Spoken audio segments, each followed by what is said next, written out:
Welcome to the Shred Zone. This lesson is about how to sweep pick for beginners.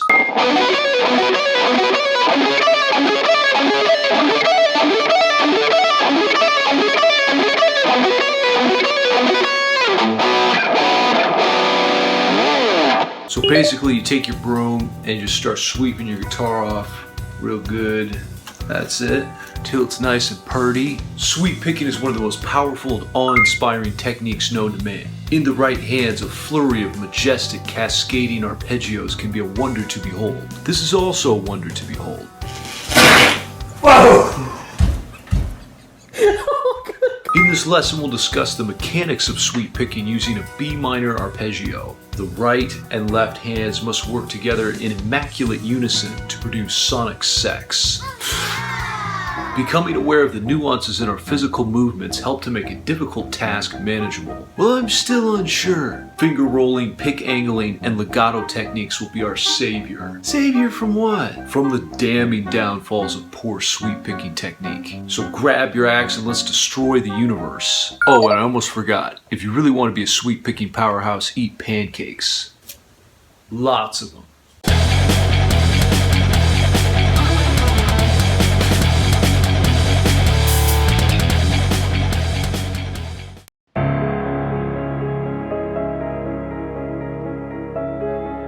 How to sweep pick for beginners. So basically, just give up. Like, don't try. Just throw your guitar out the window, burn it, defecate on it. Don't be such a Menstral Mary. So let's have a look at the sweep picking example we'll be using. You guys are going to love me for this. 7th fret on G, B, and high E strings. Easy. Now let's talk about the mechanics of how to execute this pattern. In terms of the left hand, or the fretting hand, as I said, we're going to be on the 7th fret of the G, B, and high E strings. And what you want to do with your index finger is create a rolling effect, like such. What that's going to do is keep the notes from bleeding into each other. If you just sweep with your index finger pressed down, all the notes bleed into each other. What we want is separation between the notes. In order to accomplish that separation, you need to roll that index finger joint. The action really occurs just in that first joint. It doesn't even get down to this one. It does a little bit, but not much.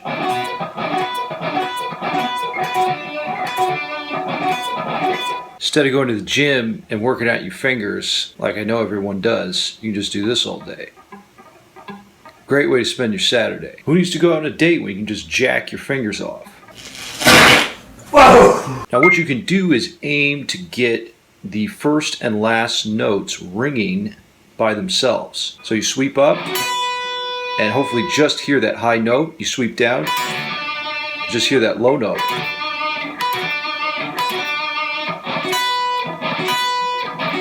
As opposed to this. God, it's awful. My lord, that sounds terrible. Now let's isolate the picking hand to the right hand for a minute. And what you're going to want to do is just take those top 3 strings, the G, B, and high E, and just sweep back and forth. Downward angle when you're ascending or pushing towards the floor. Upward angle when you're descending or coming towards the ceiling.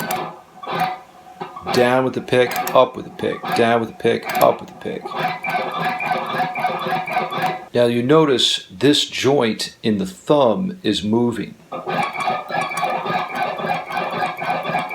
So just be aware of that and use that joint to your advantage.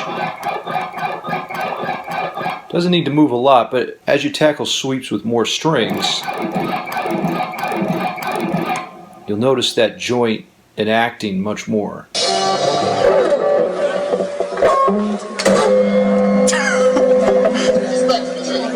Now when I sweep pick, I actually hold the pick on the bottom of my index finger as opposed to the side of my index finger, like when I'm alternate picking. You don't have to do that. You can totally sweep pick the normal way on the side of your index finger.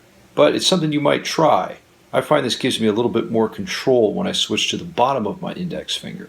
Now let's talk about a super secret tip here. What you can do is break down the arpeggio even more to just 2 strings. This is the simplest form of sweep picking there is, and it's still hard. So just take the B and high E strings and sweep back and forth between them.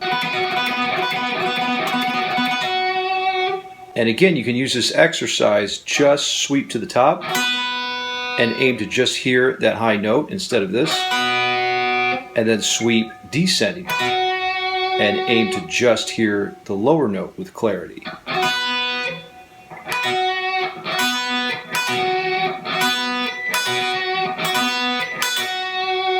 Try stopping at random points on both the high and the low notes.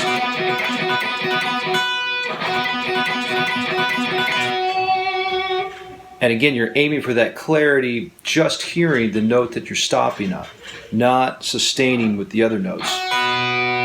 ¿Qué pasa en su corral? ¿Qué no? Zapatero. ¿Qué opina usted del gobierno de Zapatero? Another super secret tip, what you'll want to do with the left-handed fretting hand is keep your thumb behind the neck, and even more than that, you're going to want to push your elbow away from your body like this. What that does is it allows your fretting hand more range of motion.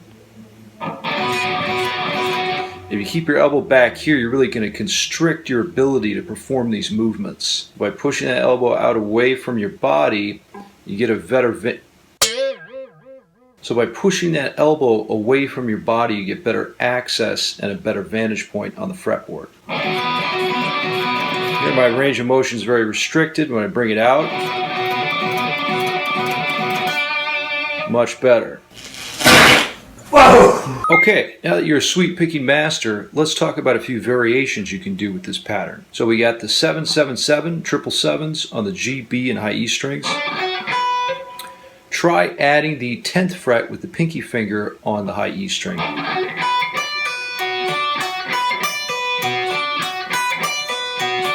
Just adding the 3rd of the arpeggio D up on top. This is a cool little variation.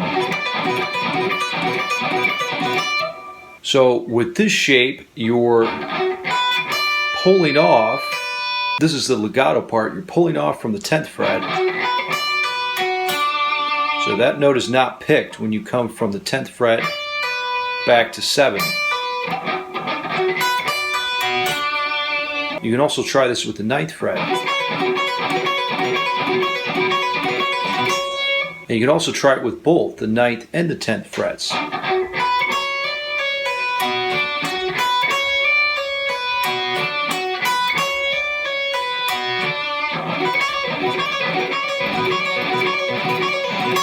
Now in this example, you pick on the 7th fret of G, 7th fret of B, 7th fret of high E, and then hammer on to the 9th fret, hammer on to the 10th fret, pull off back to 9, pull off back to 7, down pick, or I'm sorry, up pick, and then up pick again. This forms a super cool minor 9 arpeggio.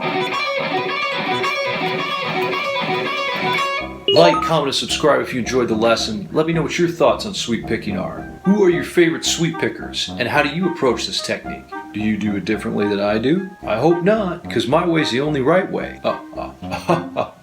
Tell your friends and your mom how awesome Shredmaster Scott is, and let me know in the comments below what tutorials you'd like to see in the future. Maybe you want to see a how to make pancakes tutorial, or Shredmaster Scott, how many outrageously hot peppers can you eat? Or maybe you just want to tell me how smart I am. Understandable.